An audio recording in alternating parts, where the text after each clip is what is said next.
Hey guys, I'm ZFG, and this is my Ocarina of Time all dungeon speedrun.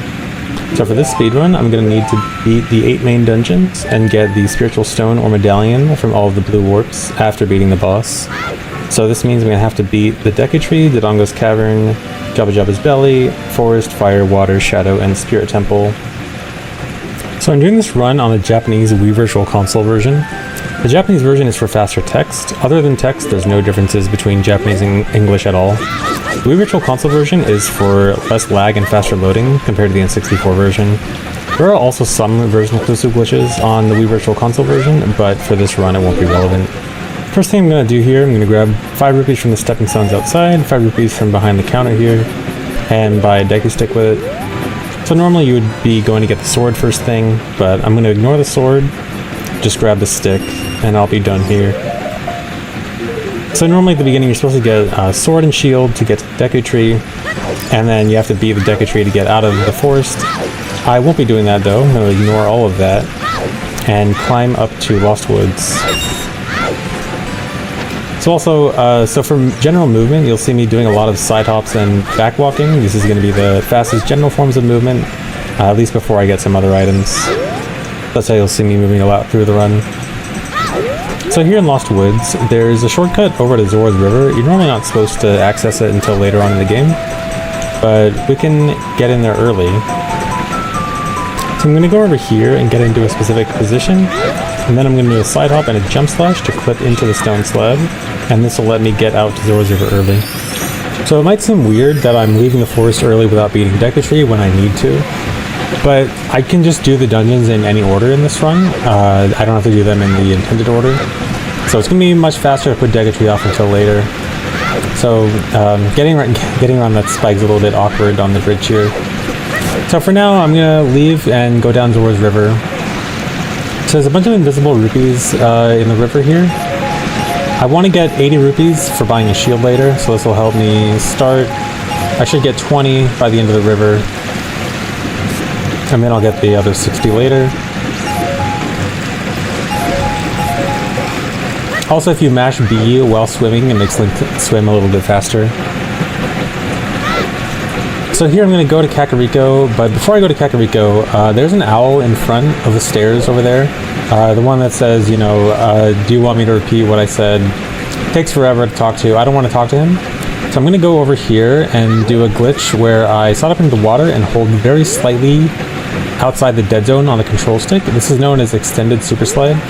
So when you hold this very slight position on the control stick, it makes Link do that feet shuffling motion, and that preserves your speed. So when I side hop into the water temporarily preserves my speed, and then by holding that position while going out to land, I can further preserve it. And in addition to preserving speed, it also prevents NPCs from talking to Link, so that way the owl can't talk to me. And again, that's called extended super slide. That'll be used a lot later on in the run. So here in Kakariko, I'm going to collect some cocos. If you've seen Ocarina of Time speedruns before, this is, you know, a very classic thing that's always done in speedruns. We want to get a bottle early on. A bottle is one of the most important items in the game for glitches. A bottle lets us do a huge amount of really cool glitches. And collecting the cocos is just the fastest way to get a bottle. So I have a specific order to collect them. There's like 4, there's a group of 4 at first, and then another group of 3 after. And also the cocos try to run away from Link in the direction where they get farthest away as fast as possible. And so you can actually use that to manipulate where they run based on Link's position. So sometimes I'll be moving in a bit of a weird way that looks like it's not great movement, but it's actually a way to manipulate how the cocos are running away from Link.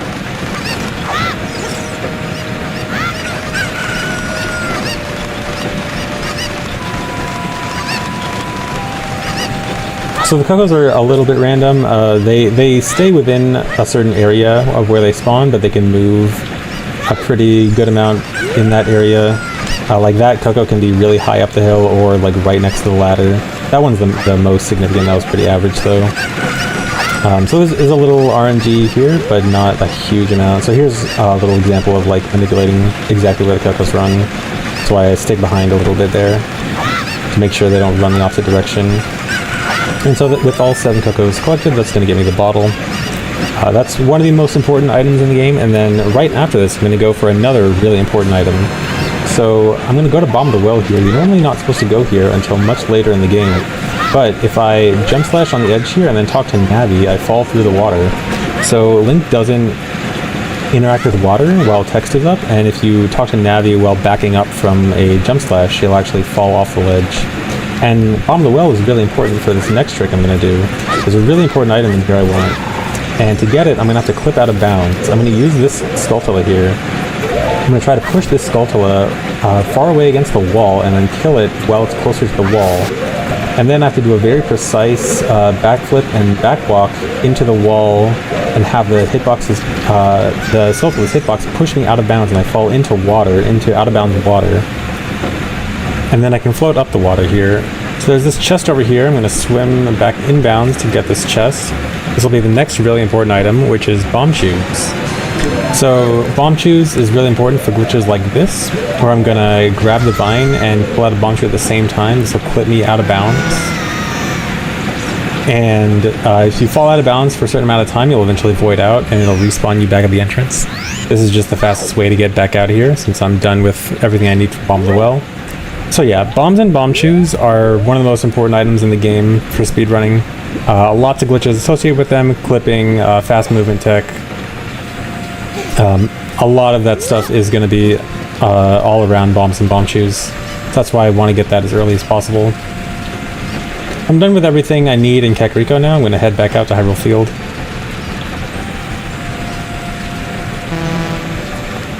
So from here I'm going to head to Market. While I go down the stairs here, the owl still wants to talk to me, but I can avoid talking to him by targeting this sign. And walking out of his talk range while targeting that sign prevents him from talking to me. So now I'm going to go to Market, and as soon as it turns night here, the bridge is supposed to go up, but if the last time I looked at the bridge, it's still down. I'll be able to get on the chains here, and then I'll let the camera pan out. This will load the bridge, instantly popping it up, and I can get the secret 60 rupees at the top here, and go straight into Market. So those extra rupees, that'll allow me to buy the Hylian shield. I want to buy it from the shop here, but it's nighttime, so the shop is closed. But I can clip in by climbing this box and doing a jump over the door. There's no collision over the door. So I can just break in and buy my shield.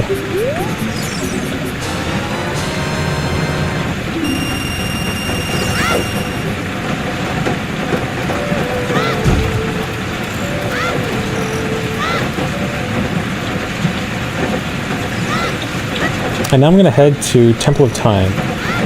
So normally, going to Temple of Time this early in the game would do nothing.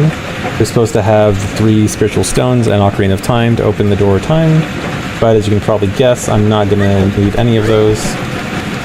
So the door of time is actually slightly misplaced. There's a small crack between the door and the wall, and because of that little crack, I can actually just side hop out of bounds, clip back inbounds, past the door, and this will let me get to the Master Sword early.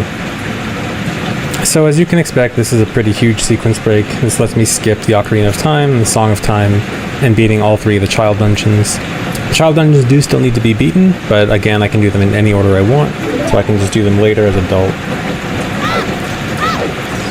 And so now I have the Master Sword in just 8.5 minutes. So the reason I want to become adult so early is that adult is generally just better than child at most things in the game.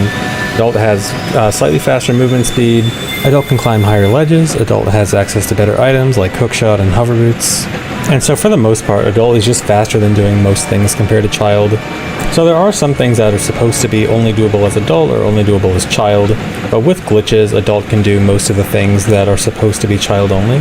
So it ends up just being all in adult's favor. The bottle and bomb shoes I got are 2 things that child is better at, and so that's why they're shoved right at the beginning of the run, and then we go straight to adult. So while this cutscene is going, something I wanted to talk about, which you may have noticed earlier, back when I was doing that trick to get bomb shoes, is setups and pause buffering. So you may have seen me repeatedly pause over and over during that trick, and that's what's known as pause buffering, which is where we can use pausing to look for specific frames to do frame perfect inputs. And so with pausing, if your time you pause is correctly, you can advance 1 frame at a time. And so anything that's frame perfect, we can actually use this pause buffering technique to look for the exact frame we need. and then buffer the inputs out of the unpause. And so we can get frame perfect tricks like that easily. And also for setups, you may have seen I was doing some very specific movements when setting that trick up. I was doing like these side hops and then rolls. And so a lot of the movement tech in this game will always move Link by an exact amount. So like a backflip will always move the exact amount. A neutral roll, like rolling while targeting without holding anything, will always move Link an exact amount. And you can also do the same with Link's angle. So there's also techniques that'll move Link's angle, his facing angle, an exact amount each direction, like a backflip and then a side roll will move an exact amount of angle every time, or a side hop side roll, or what's called an ESS turn, where we just hold a control stick a very slight amount, just barely outside the dead zone, for just a short time. Those will all move Link's angle an exact amount. And so using these things, we can actually make setups to move Link into very precise positions with very precise angles and use pause buffering for very precise timing. And so with all these techniques, we can turn what should be an insanely difficult trick on paper into something pretty reasonable for speedruns. So about the light medallion is not actually required for this run. You don't get the light medallion in the dungeon, you just get through this cutscene. So theoretically it would be fine to skip. We actually did find a wrong warp not too long ago. That wrong warp's the Light-Arrow cutscene, and the Light-Arrow cutscene has this part where it shows a flashback to Child Link and then back to Adult Link, and that transition actually does change Link from child to adult. So there is actually a way to wrong warp to that cutscene and use that cutscene to turn to adult and skip the light medallion. There was a route trying to use it. It ended up being a little bit too slow because of the setup just taking too long. But there is a future possibility of skipping the light medallion for this run.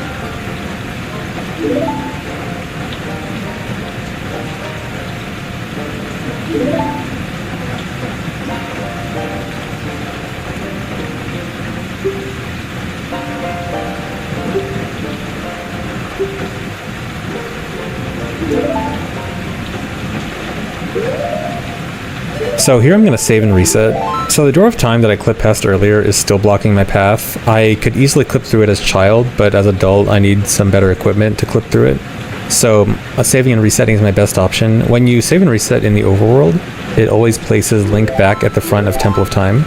So it'll be conveniently just past the Door of Time so I can get out of here. So you might notice I have bombs equipped right now, even though I never got them. So when you become adult, the game always tries to equip bombs automatically, as well as Deku Nuts and Ocarina, although it'll skip equipping those if you don't have them, but not bombs. But it doesn't give me the bomb bag, which means I can't hold bombs, so it doesn't really matter. So coming up here is the first use of a Hess, or a hyper-extended super slide. So I'm going to roll into a bomb explosion while shielding and targeting, and this is going to recoil me at a really high speed. And then I can preserve that speed by holding slightly outside the dead zone on the control stick. This is the extended super slide I was talking about earlier. This is negative 18 speed, which is double the speed of a backwalk at 9 speed, and triple regular walking speed at 6. I can also control it going slightly left or right, and I can also change angles by releasing target briefly. So you'll be seeing this a lot. This is the best movement technique in the game. So coming up here, I want to do a glitch that'll get a bottle onto my B button. Here, I'm going to shield an explosion, and in between two different hits of the explosion hitting my shield, I'm going to press B. This attempts to take out the sword, but it gets interrupted, but it'll still count as the last item button I pressed. Now I'm going to swing a bottle while shielding, and when I catch these bugs, it's going to go over my B button. So normally, when you swing a bottle, it goes over the last item button you pressed, which is supposed to always be bottle. But in this case, if you do it while shielding, it doesn't update properly, so it goes over my B button instead. When you catch something in a bottle, the game has to update both your inventory and your C buttons at the same time. And the game has the inventory item slot data 3 spots to the right of the regular C button data in memory. and the B button actually happens to be one before the C left. So the B button looking 3 spots to the right actually lands on looking at C right. So C right will determine where in the inventory it needs to be updated. The bottle has an item value of 20, which means the game will now put bugs in item slot 20 on my pause screen, which actually corresponds to bottle slot 3. So this glitch is called Reverse Bottle Adventure. It's a pretty big glitch. It can do a lot of cool inventory modification based on your C right item. I'm only going to be doing it a little bit more after leaving Dampe's grave. But in runs that use this trick more, it can do some pretty cool stuff like giving you medallions and songs. Although it does have its limitations and can't just give you everything. So in the race there, I was just rolling instead of doing any of the other faster movement techniques I was talking about earlier. So Hessing actually kind of glitches out Dampe and makes him go backwards and go out of bounds. So I can't really Hess in the race. And side hopping and backwalking aren't very good because of all the turns. So rolling is just faster because you can cut corners better. A perfect time in that race is a 46. I got 49 there, a bit sloppy. So here I'm going to get the hook shot. This is both a really important item normally and also really good for glitches. I'll be doing a lot of really cool stuff with it. To get out of here quickly, I'm actually going to get crushed by the door. This will respawn me back at the beginning and give me a quick way to leave. So now I'm going to do more stuff with the bottle on my B button. So when I pause here, you'll be able to see the bottle in my bottle 3 slot that I got earlier. So now I'm going to equip Hookshot, use it to kill the Poe, and then dump the bugs I have on B with Hookshot on C right. This puts an empty bottle 1 slot to the right of Hookshot, which is going to be the Ice Arrow slot. You'll see when I pause here. I have an extra bottle there. Now I'm going to catch the bugs with Poe on C right. Poe modifies my bomb chew count, and bugs has an item value of 29, so I get 29 bomb chews there. Then I do another bottle swing while shielding, and this will dupe the bugs over the Poe. Now I'm going to go set up for the next glitch. I'm done with the bottle and my B button now, so I'm just going to re-equip Master Sword. Here I'm going to do a glitch where I bonk into a fence here and try to pull out the hook shot. This is going to cause a glitch where Link gets stuck in an idle animation, and it can only move for a few frames each loop.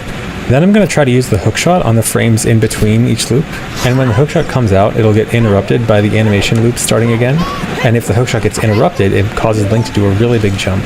There I did a glitch where I did a crouch stab, and I interrupted it by talking to Navi. This causes my sword hitbox to stay out infinitely, which is known as the infinite sword glitch.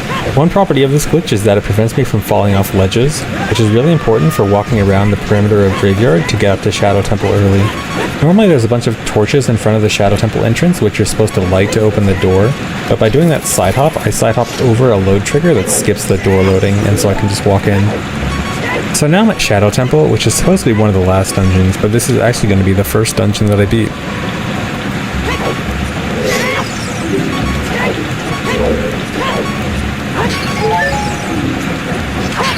So here I need to get a little bit of health. I need to be at low health and not too low health, and also some Deku Nuts. That's going to be important for later. And I'm going to head into the mini boss here for Dead Hand. For Dead Hand, I'm going to hit him a few times, and then he's going to run away. While he's running away, he's invincible, but right before he digs, he's actually vulnerable again. So I wait until right before he digs to do a jump attack, and then that kills him. And this will get me the Hover Boots.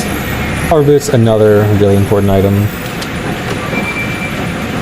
After getting the Hover Boots here, I want to go straight to the boss as quickly as possible, and it turns out, even though this is supposed to be early in the dungeon, the boss is actually very close. So what I can do here is, I'm going to do a glitch called a triple slash clip, where I do a triple slash combo and pull out hookshot, which makes Link take a really big step back. This can clip me out of bounds, and I'll fall and land in collision for an unloaded room right before the boss. In this room, I just have to navigate blindly until I get to a ledge right in front of the boss door. Then I'm going to set up for a glitch called a ledge clip, where I grab a ledge and then target the wall right next to me, which turns Link to face that wall, clipping him into the ledge. Then the Bomb Chew explosion is going to hit me and boost me into the boss door loading zone, skipping the entirety of the dungeon. So the way the collision works is that when you're in a dungeon, the entire collision of the dungeon is always loaded, and that also includes loading zones, like boss rooms. And so, even though I was really early in the dungeon, even the late dungeon collision was loaded, and the boss door collision loaded. And from there, it's just a matter of figuring out how to get from out of bounds to the loading zone. And it's just pure coincidence that the boss just happens to be so close to Dead Hand's room. So for the bongo fight, he always tries to be on the opposite side of the arena as you, so I'm going to hold down, which forces him to stay right in front of me. Then I'm going to do the infinite sword glitch again, and this is going to let me get a really quick kill on Bongo. I stun the hands with a hookshot, and then I need to catch bugs. The bugs aren't going to do anything for the fight, this is just set up for after the fight. So the cool thing about the infinite sword glitch is that the damage it outputs is based on your crouch stab, and crouch stab has a glitch where it actually does the damage of your last attack. So I did a jump slash when I was jumping into this fight, and then got the infinite sword glitch, which means my infinite sword glitch is actually doing jump slash damage every single hit. A normal master sword slash does 2 damage, and jump slash does 4, so every hit there was doing 4 damage. Bongo has 36 HP total, and so it kills him really quickly.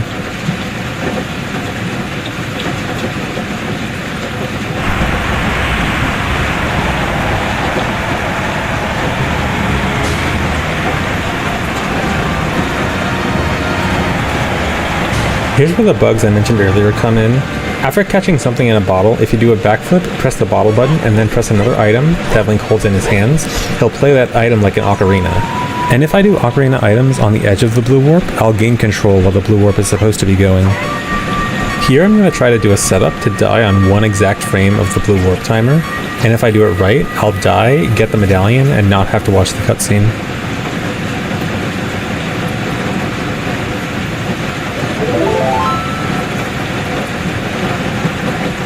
There we go, that skips a decently long cutscene, and conveniently puts me back at the entrance so I can just leave Shadow immediately. I can also know I got it correctly because there was that white flash that happened when I respawned. That white flash indicates that you just got a medallion of stone.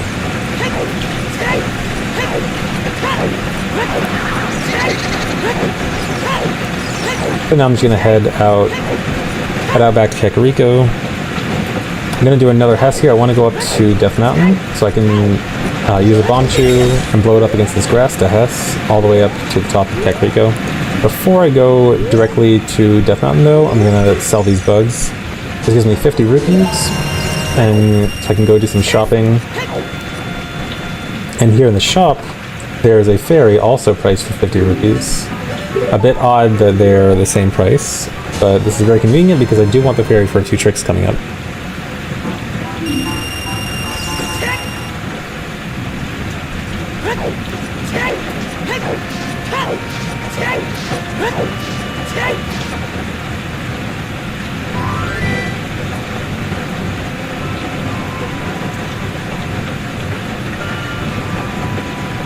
So here at Death Mountain, I'm instantly going to do another Hess off this sign, and then just Hess directly into Dodongo's Cavern.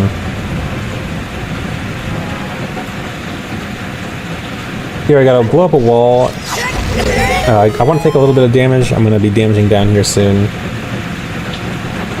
So Dodongo's Cavern is supposed to be the second dungeon done as child, but one of the only child dungeon you normally have access to as adult anyway.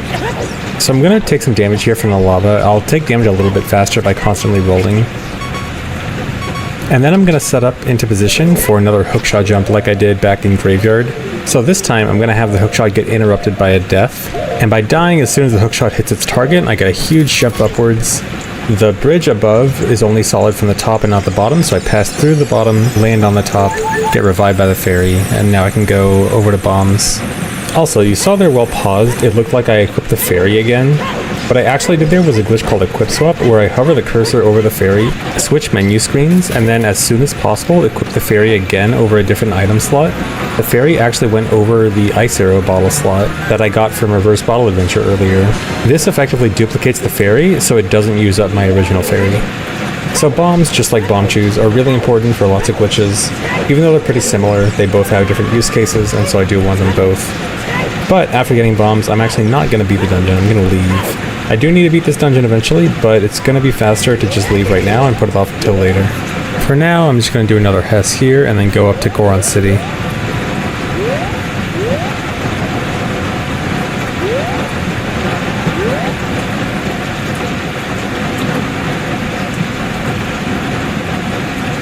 Here in Goron City, I want to go to Death Mountain Crater. Normally to get there, you have to blow up the rolling Goron here, and then he opens the doors to Darunia's room. Instead, I'm going to do a Mega Flip. This is when I roll into a bomb and backflip out of it. This gives me a really high speed. By angling it towards this specific wall, I'll clip out of bounds, and then with hover boots, I can go back inbounds and bypass a load trigger. Skipping that load trigger makes a statue not load that's supposed to be blocking the exit out to Death Mountain Crater, so I can just walk out. Here you're supposed to learn the Bolero of Fire song, which is the warp song to get here.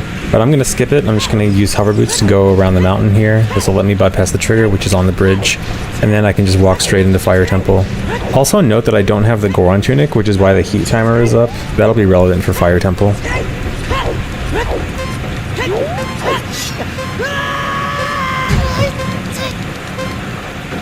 As soon as I enter Fire Temple, I'm just going to save and reset. I just need to do this to prevent a trick coming up later from crashing. So coming up here is a really big glitch that was just found for Fire Temple. So Fire Temple is a very vertical dungeon. You have to take a long winding path upwards to get to the top. There was always this one theoretical thing that could maybe skip most of the dungeon, but we could never get working, and then finally did earlier this year. The first thing I want to do in here is just take a little bit of damage from the keys, and then I'm going to do a setup for a glitch called Ledge Cancel. I'm going to set the bomb down up here and then try to climb the ledge right as it's exploding, and shield it as soon as I come up from the ledge. This will be for later, but this also has a side effect of causing my camera to behave really strangely. Now I'm going to go to the door and drop bugs. I need to frame perfectly open the door as soon as the animation ends, and this will cause the camera to not center behind Link when opening the door. Normally when you enter the next room, there's a cutscene where you talk to Darunia, but by keeping him off camera, the cutscene won't actually start. Now I'm going to do another camera glitch where I try to go into first person and shield the bomb explosion at the same time. This lets Link walk around while being in first person. So this is both to try to fix the camera issues that would have been caused by ledge cancel and also help keep Darunia off screen. Now I need to get up into a really precise position near this hookshot target to set up for another hookshot jump. I need to wait until about 1 second left on the heat death timer and then try to hookshot a really precise position on the hookshot target. Once the hookshot hits, I'm going to repeatedly pause over and over again. So by pausing over and over, the heat timer actually continues ticking down 1 frame per pause, but the game state won't actually advance if I just keep mashing pause. So eventually the timer hits 0 and I'll die. The ledge cancel glitch I did earlier causes Link to be airborne for 1 frame before actually dying. And if you go into the air on the frame you die, you get this glitch where you can walk around while dead. And by getting this walking around while dead glitch at the same time as the hookshot jump starts, I can actually move around during the hookshot jump. I have just enough time to hit a load trigger in the center of the room to load the room directly above here. And now I just skipped a giant amount of Fire Temple. And then in this room, a Hess is just fast enough to get past all the firewalls before they can activate, and then I can do a damage boost past the last big firewall at the end. Now here in the Flare Dancer fight, you'll see I'm intentionally taking damage here. I want to get my health down to exactly 1/16th, so the game actually keeps track of Link's health in increments of 16ths, not just fourths. So, but the only thing that damages Link in increments of lower than 1/4 is fire and ice damage. So like when Link was on fire there. And so I was taking fire damage to get down to, I would specifically look for my heart going from 1 full heart to 3/4 visually. And that indicates that I just hit 15/16ths. Then I take damage from Flare Dancer's explosion, which does 14/16ths of damage. It's really weird. It's one of the only enemy damage sources that does damage in increments of not 1/4. But so now I can be confident that I definitely have 1/16th health, the lowest possible health I can have. And the reason I want that is because if I have this low health, the game cannot start a heat timer, because the heat timer, the timer for like how long you have left to live in a heated area, it gives you 1 second per eighth of a heart. And if I have less than an eighth of a heart, if I have a 16th, it just doesn't give me a timer at all.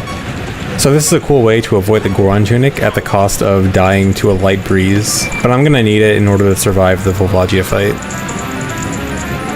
So now I get up to the hammer. So this is really important. There is no way to beat the boss of the dungeon, Volvagia, without the hammer.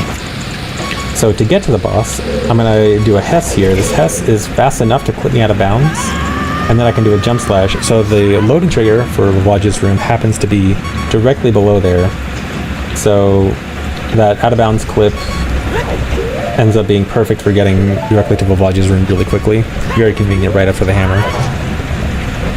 So I did a jump slash with the hammer right before I go into the fight. That does set my power crouch stab to be hammer damage. So now if I do a crouch stab with the sword, it will actually do hammer damage.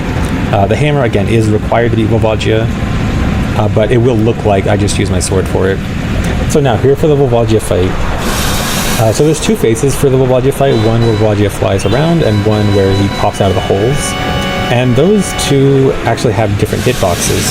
And the hitbox for the flying one is actually going to stay under the ground right in front of the hole it last flew into. So what I'm going to do here is a glitch called a weird shot. This is going to let me use my hook shot under the ground, and now I can use the hook shot to hit this invisible hitbox that's just sitting right in front of me. And I have to do a little peek there to see what hole the logic came out of, because certain holes will actually get me killed if I don't move. Luckily that was, it was good and bad. It was far enough that I didn't die, but also far enough that I couldn't get there in time for the second cycle, so I had to wait for the third cycle. But that hookshotting over and over repeatedly was enough to kill Volvagia really quickly. So that trick lets me damage down Volvagia, but it cannot kill Volvagia without that stun. So coming up here, I want to do the same thing that I did at the end of Shadow Temple, where I died at the same time that I was supposed to get the medallion, and then I skipped the cutscene. I'm going to basically do the same thing here, but it's going to end up a bit different. Instead of sending me back to the beginning of Fire Temple, I'm going to be warped to somewhere completely different, and this is called a wrong warp. So I need to do Ocarina items again on the edge of the blue warp. I'm going to do a different method this time, where I use a bomb and then try to use a cutscene item, which in this case is bugs, on the last possible frame while the explosion is still going. This is just supposed to be a little bit faster than dropping and catching bugs, but I needed a few extra pauses than normal, so it was kind of slow and barely save time. While this is going, you'll see this thing where Link starts floating up and then stops floating and falls back down. That's because the blue warp normally has this property of making Link float and also spin while the cutscene is normally going. When Link stops floating, that's because he moved too far away from the blue warp and it unloads. And then once he dies, the camera's going to shift and it's going to cause the blue warp to reload and then cause Link to spin again. Now when I die, I'm going to get the fire medallion and I'm going to be wrong warped to Forest Temple. So that's what's known as a wrong warp. So after beating Fire Temple, there's supposed to be this cutscene that plays in Kakariko showing Death Mountain erupting. But because I died, I'm supposed to be reloaded back at the beginning of Fire Temple, which means it wants to play a cutscene there. The way the game starts a cutscene is it has a certain offset to the value of the map that it's supposed to play in, but because it's trying to start a cutscene in Fire Temple doesn't have a cutscene associated with it. So when it adds that offset, it ends up going down the game's internal map list and landing on the next map after Fire Temple, which happens to be Forest Temple. So that Poe cutscene actually is skippable if you drop and catch bugs right before the cutscene starts, but it's not really worth it because it only saves about a second, and if you fail it, you lose your bugs, which is run over. So here I can quickly clip out of bounds by trying to grab this ledge with the railing above it. This pushes me out of bounds, and then the boss loading zone happens to be right below, so I can just jump right into it.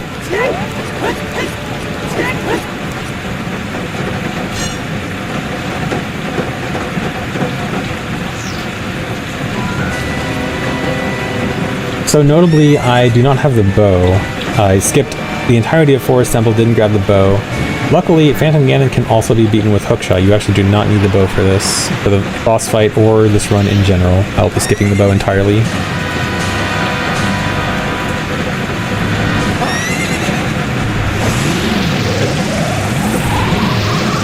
So for the Phantom Ganon fight, there's going to be two copies that come out of the paintings. One is real, one is fake. The way you can tell the real from the fake is the real one is brighter and also makes sound. I also want to take damage during this fight, so I'm going to try to hit him at the same time he uses the electric attack to hit me. This will put me at perfect health for the cutscene skip coming up later.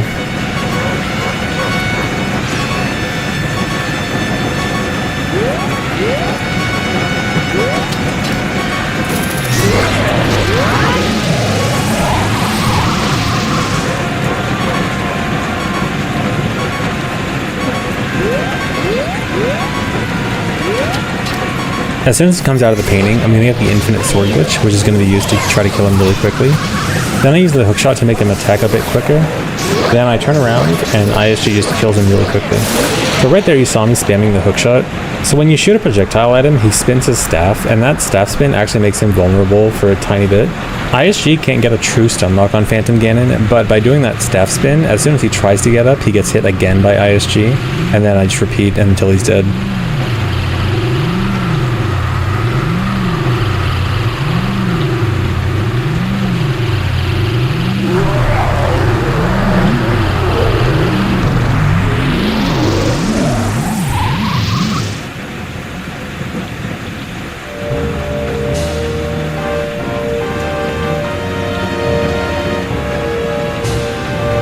Here I'm setting up for another cutscene skip. This is going to be another one using bombs.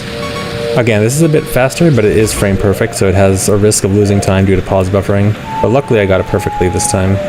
So most of these medallion cutscene skip setups we can make easier by making use of the blue warp unloading when Link moves too far away from it.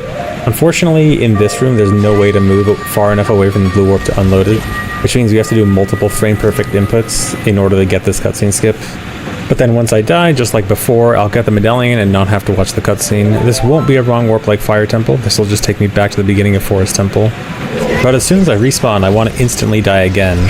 Right outside of Forest Temple is the Minuet of Forest warp song cutscene, which you're supposed to get when going into Forest Temple, but because I warped in here, I skipped it completely.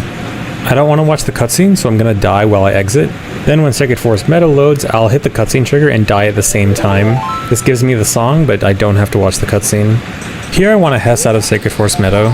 So hessing down steep slopes like these stairs is kind of risky because if you go at it too straight with such a high speed, you can actually become airborne and lose the Hess. But I can also take advantage of that by having a very specific angle and trying to equip hover boots. I can cause the hover boots to activate at just the right height, which lets me do a hover boots Hess over the entire maze. And here I cut some grass hoping to get a bomb drop. It's not necessary, but if I did get it, it would make the run a bit easier. But I didn't get lucky. Alright, so now finally back to Kukiri Forest. Now it's time to go to Deku Tree after all this time. I'm going to start a Hess. So normally Deku Tree is not... You're not able to enter Deku Tree as adult. But you can clip into it with a Hess going to the side. I can clip through one of the roots here. At the loading zone. And now I'm in Deku Tree as adult.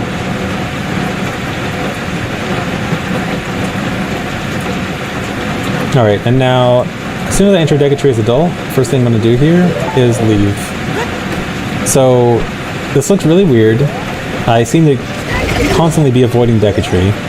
So, the reason for that is I needed to get rid of that intro cutscene there. So that first cutscene where the camera pans around to show all of Deku Tree, that cutscene is going to ruin a trick I do it later on at the run, later on at the end of the run.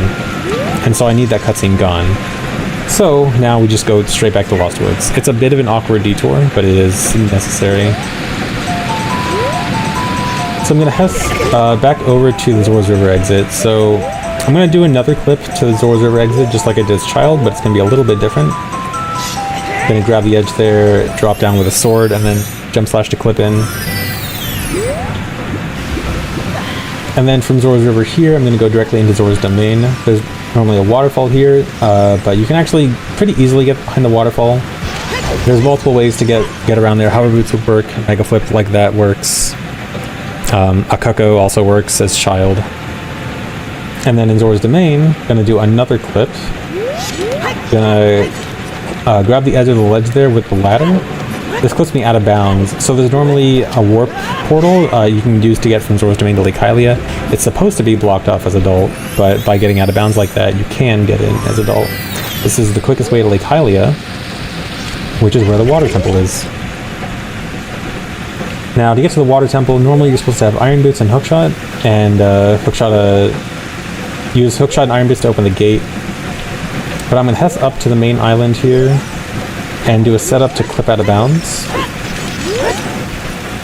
So if I fall off the edge here, and jump slash at just the right position, I will clip out of bounds, and be able to swim in the out of bounds water directly to the loading trigger, which gets me right into Water Temple. So here in Water Temple, I'm going to do another Hess and then use Hover Boots here. So a Hess combined with Hover Boots is really good. It can cross really large gaps. Large gaps like the one to the end of Water Temple right here. You're supposed to use Long Shot for that, but that's a much nicer way of getting past the gap.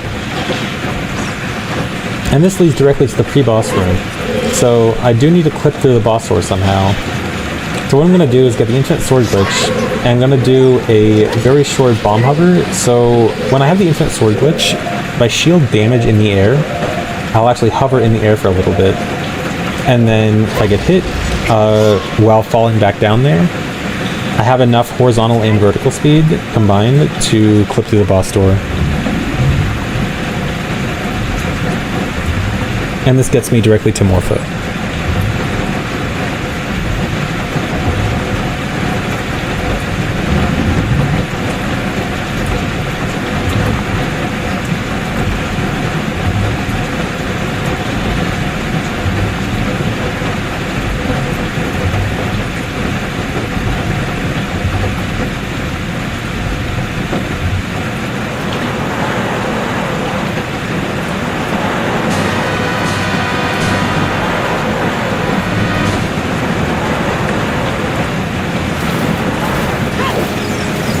So the Morpha fight is really easy. It has a very easy basic strat that a lot of people, even casuals, know. You can just lure Morpha over to the corner here. Hookshot Morpha over the corner. Just trap him and then just do some crouch stabs.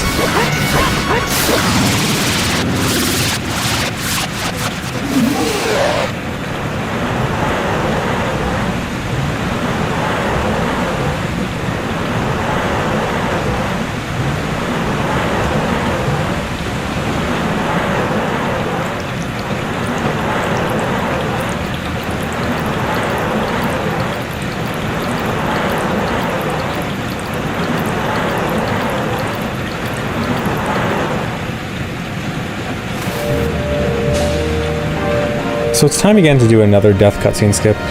I opt to go back to doing the dropping and catching bugs version instead of the bomb OI because the bomb OI setup is just not that fast, it barely saves time, and I'd rather keep that extra bomb. The bomb routing for this run is really tight, so even one extra bomb makes a pretty big difference. Also, when you hear me play these notes on the blue warp, it doesn't actually do anything, I'm just messing around while I wait. So for these cutscene skip setups, we try to find the simplest set of actions that'll get us to die on the right frame. For this one it's pretty easy, and we just have to hold left, target, and bomb right after canceling Ocarina, and then we'll always die on the right frame. Also, the reason sometimes these lead to just regular cutscene skips and sometimes wrong warps depends on the cutscene that happens after. So for the blue warps that go directly to the Chamber of Sages, which is Forest, Temple, Water, Shadow, and Spirit, those ones will not do a wrong warp. The ones that play a cutscene in the overworld, which is Decatry, Dodongo's Cavern, Jabu, and Fire Temple, those ones will cause wrong warps. So I want to go back into Zora's Domain. The way back is a little bit trickier as adult. This is also blocked off as adult because of the ice, but I can clip in with a mega flip. It's got to be a little bit of a precise mega flip though, but I get it. And then here in Zora's Domain, I want to head directly up to Zora's Fountain at the top, so I'm going to Hess up. This one's a bit tricky because the camera is kind of fighting you going up that little spiral staircase part. And then here, unfortunately I dropped the Hess here. What I wanted to do was clip out of bounds there, angle it back into the water, the out of bounds water here, and then conserve my speed into the water and do a super swim up to the load trigger. Unfortunately I missed it. I can just do a backup just to clip with a jump slash. It kind of sucks because it's really cool, but oh well. And then here in Zora's Fountain, I want to go to Jabu, who no longer exists, but the load trigger for Jabu does actually still exist under the ice. So all I've got to do is clip in. So I want to start a mega slide hop. This is like a mega flip, just with a slide hop instead, but with hover boots I have really slow acceleration. I then switch over to Kiri boots to hit the max acceleration instantly, then back to hover boots as I jump slash, so I continue to keep the speed while jump slashing, which clips me into the ice. And now I can get into Jabu as adult, which you're normally not supposed to. So here in the first room in Jabu, I need to be really careful to not kill these bubbles. This might seem trivial, but it'll actually ruin a wrong warp later on. And for a similar reason, I have to take out my sword again, and then in this next room, before I open the next door, I have to take out hookshot again. These might seem unimportant, but this has to do with something called cutscene pointers. So when you do a wrong warp, the game is trying to start a cutscene, but if the cutscene that's supposed to happen doesn't actually play, then it looks at your last cutscene watched, which is known as the cutscene pointer. This tells the game where to look to find instructions on how to play the cutscene, and this cutscene with Ruto is going to be my cutscene pointer for some upcoming wrong warps. The data for the cutscene instructions is in a place in memory that's constantly getting shuffled with things loading and unloading in its place. And so if the game is reading bad data when a wrong warp is happening, it can easily crash or soft lock the game. And so we usually need to do some manipulation to make sure the numbers work out for us. In this case, pulling hookshot before entering Ruto's room shifted the cutscene pointer to be in a place that'll give us working numbers for the wrong warp. And also killing those bubbles in the first room would have shifted in a really bad way that would likely make it crash. This is also why I had to save and reset back at the beginning of Fire Temple. The cutscene pointer I had when I entered the dungeon would have guaranteed a crash, and saving and resetting just fixes it.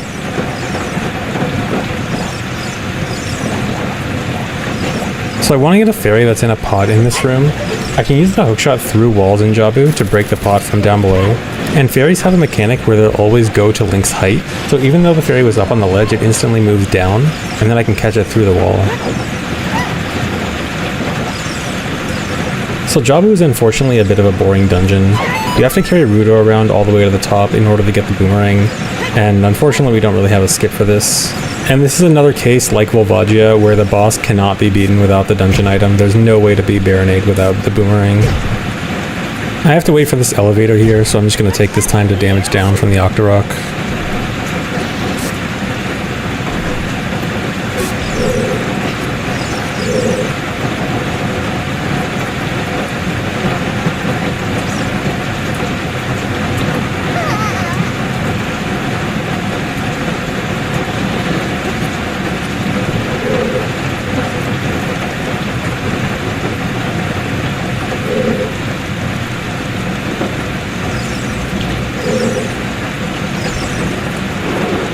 Coming up here is the only reason we need Rudo.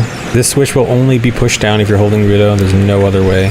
And there's a little optimization for it. If you land on the very corner of the switch, you can avoid talking to Navi where she says only the weight of 2 people will push it down.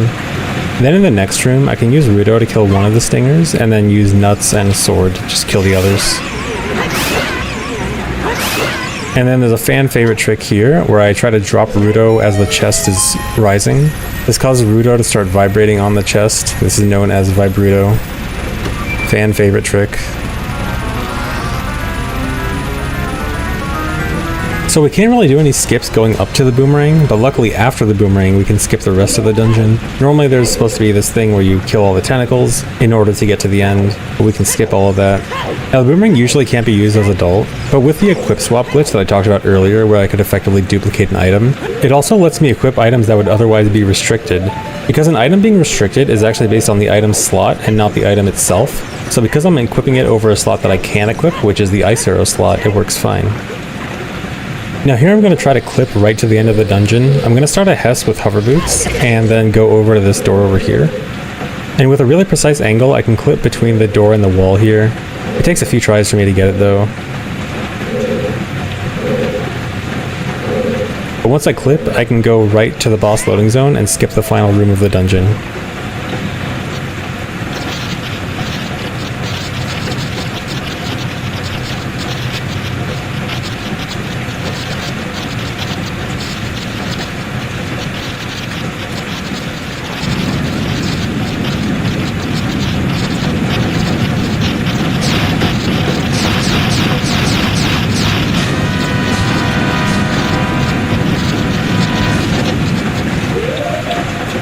Alright, for the Baronade fight, the first cycle is pretty easy. I just have to boomerang the tentacles attached to the ceiling.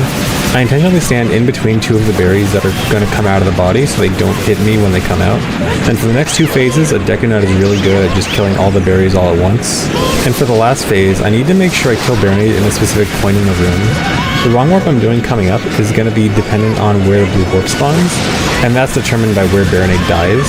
So I need to make sure I kill Baronade in the upper right part of the room, and this should be good. So this wrong warp is going to look really strange compared to the others. Instead of dying to do the wrong warp, I'm going to hit a normally inaccessible loading zone that goes back into Jabu, and hitting that at the same time the cutscene is supposed to start will trigger a wrong warp. So I can't just do Ocarina items on the edge of the blue warp this time because of Rudo. Her wanting to talk to me inside the blue warp is going to make me have to do something completely different. So I'm instead going to die on the edge of the blue warp and get revived by a fairy. This is going to cause a glitch where if I ever stop moving, I instantly get teleported back to Rudo. So I'm going to go pick up this pot over here and let myself get teleported back to Rudo, and then look directly at Rudo to trigger the next part of the cutscene. Now I have to deal with this awkward camera where I go up to a corner and shield drop the pot to clip me out of bounds, and then I get set up into position for the wrong warp. When I close the text box here, it's going to trigger the blue warp to start going, and then I need to look for a visual cue with Rudo to know what frame I need to do a slide hop on. I see the frame, do a slide hop which hits the loading zone, and this triggers a wrong warp to King Dodongo's room. So even though this is where I want to go, I need to leave and re-enter the room real quickly. When I leave here, the door is locked and I have to open it with a switch down here. You're supposed to push a block onto it, but I can fall onto the switch and use C up to talk to Navi, which prolongs how long the switch is held down so I can get back to the door in time. So the reason I needed to leave and re-enter the room is because I'm actually doing back-to-back wrong warps here. But after you do a wrong warp, the game doesn't properly update your last entrance, which means I'm gonna die here, and my last entrance would have been Jabu, but I want it to be Dodongo's Cavern. So if I didn't leave and re-enter, it still would have been Jabu and would not have taken me to the right place with the wrong warp.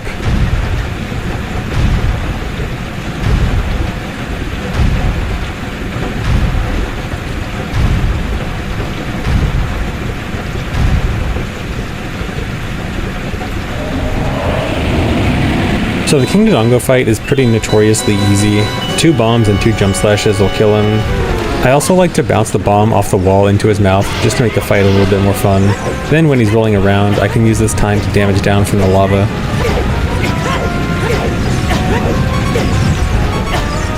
I'm gonna get the infinite sword glitch off the second bomb before I throw it into his mouth and then catch bugs. So for the setup I'm doing coming up, I need to start from a specific position after the fight ends. But it's almost impossible to drop bugs and catch them again without moving, and moving would mess up my setup.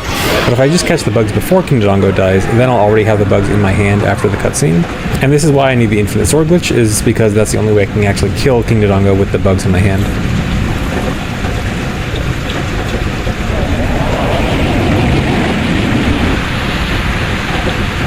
So for this wrong warp, I'm actually going to have to die almost immediately as the blue warp starts. This is going to make it a lot harder, especially because of the strat that I use for this. So what I'm going to do is do Ocarina items with a Bomb Chew, and if I shield for exactly 1 frame, it'll still count as doing Ocarina items with that Bomb Chew, but blow up the Bomb Chew before I land. And then the Bomb Chew is going to be perfectly placed so it kills me just at the right time when I cancel the Ocarina, and I die to trigger the wrong warp. I also can't pause buffer this because I can't pause after pressing bugs in midair, which makes this really hard. And then this wrong warp takes me to Gerudo Training Grounds. I don't actually care about being here, but if I leave, I instantly go out to Gerudo Fortress and get caught and thrown in jail. This is where I want to be because this takes me most of the way to Spirit Temple. So normally in Gerudo Fortress, you're supposed to free 4 Carpenters, which gets you the Gerudo card, and then that'll open a gate to get you access to Haunted Wasteland. But instead what I'm going to do is try to climb out of jail, but I'm going to hookshot a specific point on this plank to clip up to the top of the jail. Then I can jump on this railing and use hover boots to get on this out of bounds ledge, and then I can just walk around the gate to get to Haunted Wasteland.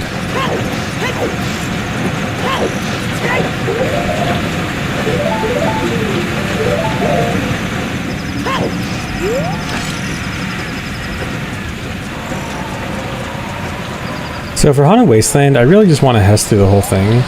So normally you're supposed to look out for flag posts to get through the first half and then use Lens of Truth to follow a Poe for the second half. And there's all these void out zones everywhere and you have to stick to a very specific path to avoid the void out zones.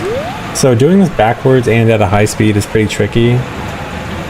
This is one of the hardest tests in the game. To just get through the whole thing and not void out. I use a bit of a combination of looking at the minimap and some visual cues to figure out where I am and at what points to turn and stuff. But this test was pretty good. I get through the whole thing pretty safely.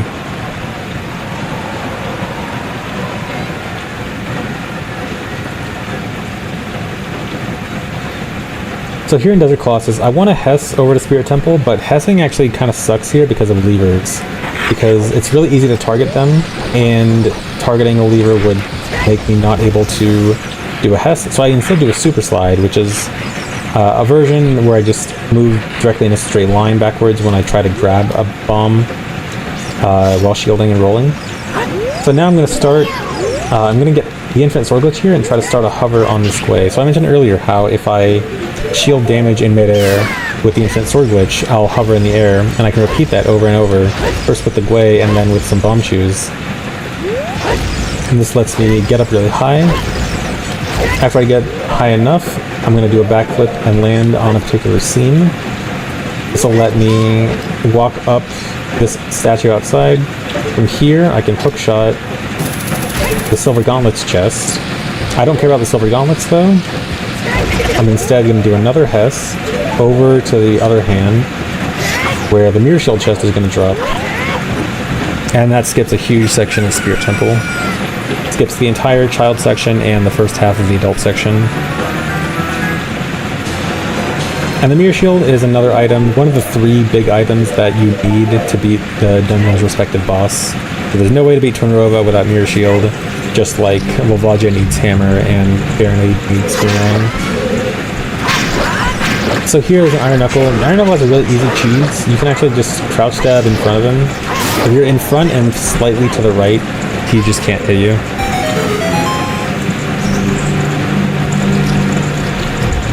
So I'm pretty low on bombs here. There's one guaranteed bomb drop I can get, but I actually need 2 bomb drops total. I'm going to try for a bomb drop from the Armos. So these Armos have a 50% chance to drop a bomb. So hopefully I get one of them. I have to wait until they both explode to open the door here. Get this key here. One of the only keys I actually get in the run. Alright, I did get 1 bomb drop. It's pretty nice. If I don't get that, I can still get a second bomb drop. It just takes a little bit of extra time. So I need at least 1 bomb entering this room to kill that one Beamos, and then this fire circle and kill the rest of the Anubis here. They only die to fire. And then here's the guaranteed bomb drop I was talking about with this pot. If I didn't get an extra bomb drop there, I could reload the room to get a second bomb drop. Alright, here in the main room of Spirit, I want to climb up the statue to get to the boss room really quickly.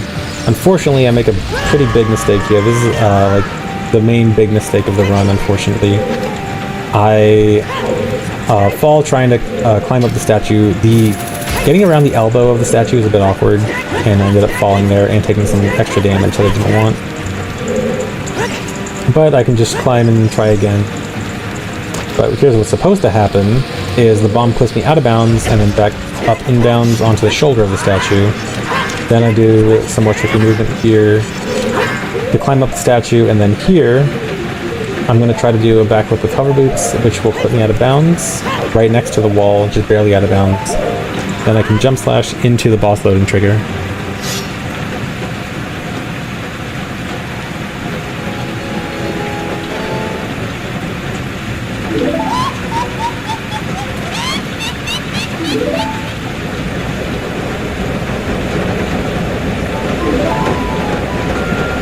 So that extra damage I took was kind of unfortunate because I do want to manage my health in a very particular way.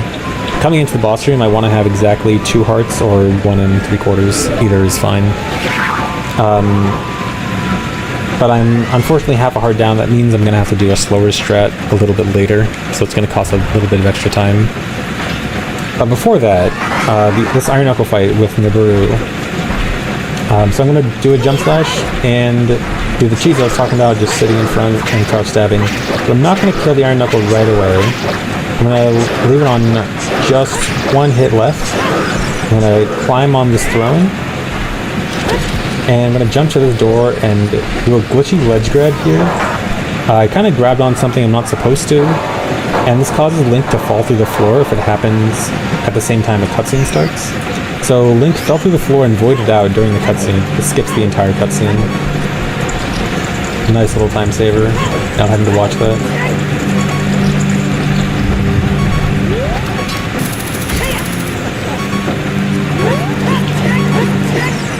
Alright, so now for the Twin Robo fight. So the Twin Robo fight is unfortunately a lot of just RNG. It's a lot of just waiting. You kind of just have to wait until one of them shoots. I think I get pretty good luck in this run. But yeah, this is probably most speedrunners' least favorite boss.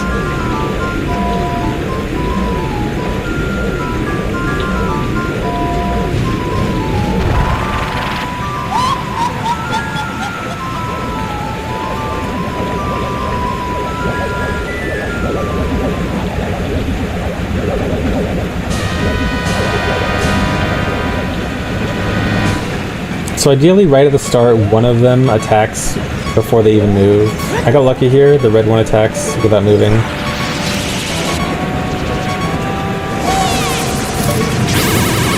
And I actually almost missed, but barely get it.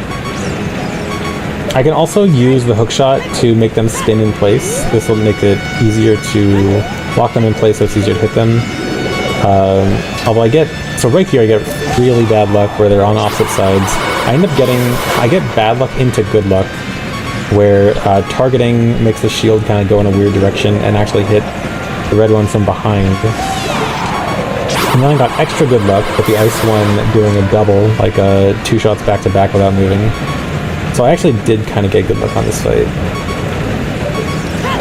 Sometimes they can just kind of wander around without shooting for a while. And I need 4 hits total to advance to the next phase.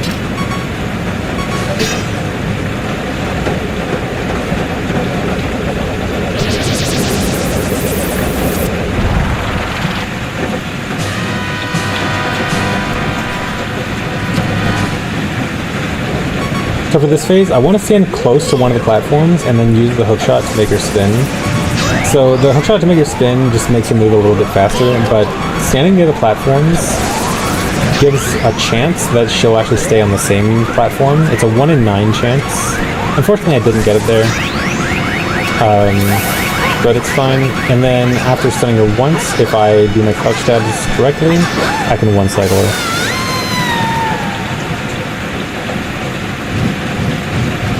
And then here's Twitch chat's favorite cutscene.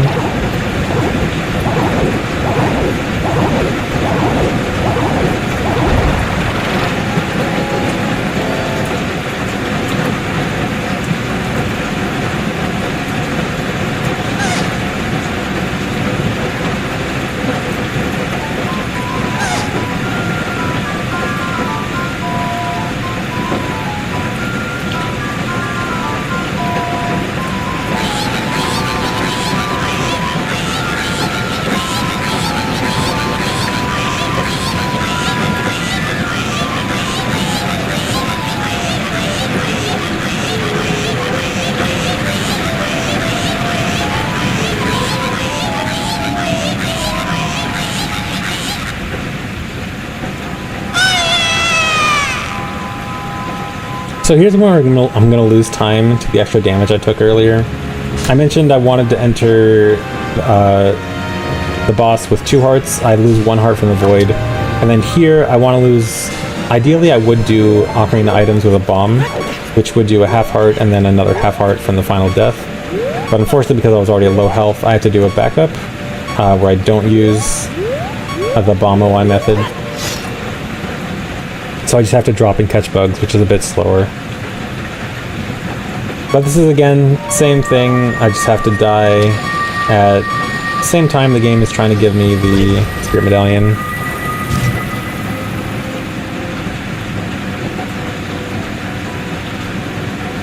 And then if I do it right, I'll respawn at the beginning of Spirit Temple with a white flash that indicates that I got the Spirit Medallion. Alright, now I'm going to do a save and reset. This save and reset is a bit weird. So the entire purpose of this save and reset is actually going to be the title screen here. So all I want to do is just see the title screen here to load Hyrule Field. This will be important coming up soon. So now loading back in, I'm just going to do one more bomb OI. And here will be the only actual song played on the Ocarina the entire run. Minuet, I need to warp back to Sacred Forest Meadow because I gotta go do one last dungeon, Deku Tree. Finally getting around to Deku.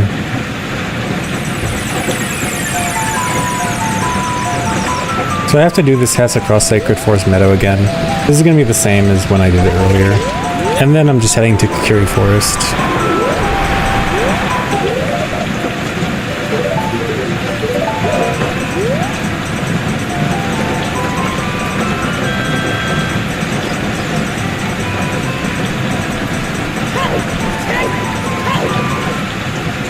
Okay, so this next part is going to look pretty weird.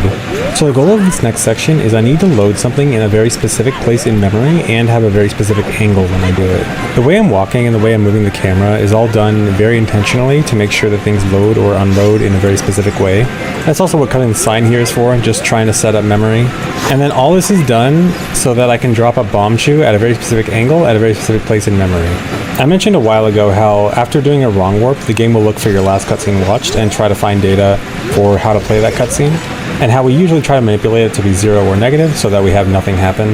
In this case, all that manipulation was actually to make it play a completely different cutscene. And I'll talk more about it a bit later after Deku Tree. So back in Deku Tree, finally actually going to do it. So I can use the hookshot through the floor here to get up to the second level quickly. And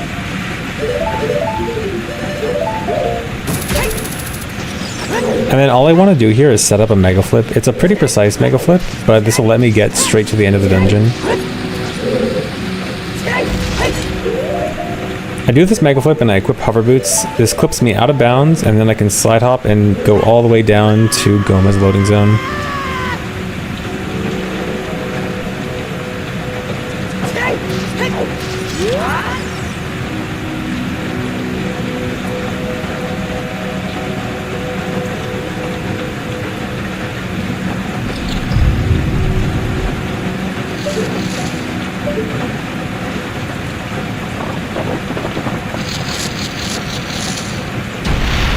And now here's the final boss, Goma. So the only thing I have to stun Goma is a Deku Nut, which I only have one left, but luckily it's really easy to one-cycle her after taking some damage. That damage is setting up for the final wrong warp of the run.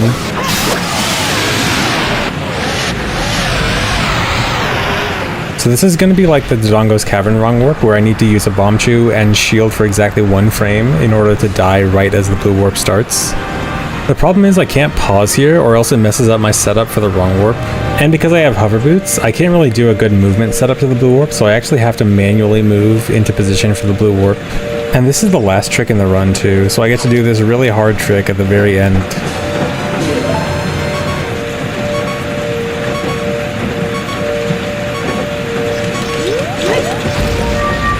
So I got it, and as soon as I cancel the ocarina, I'm going to die. This is going to cause a wrong warp. It's going to give me the Kokiri Emerald, which then will count as finishing my last dungeon.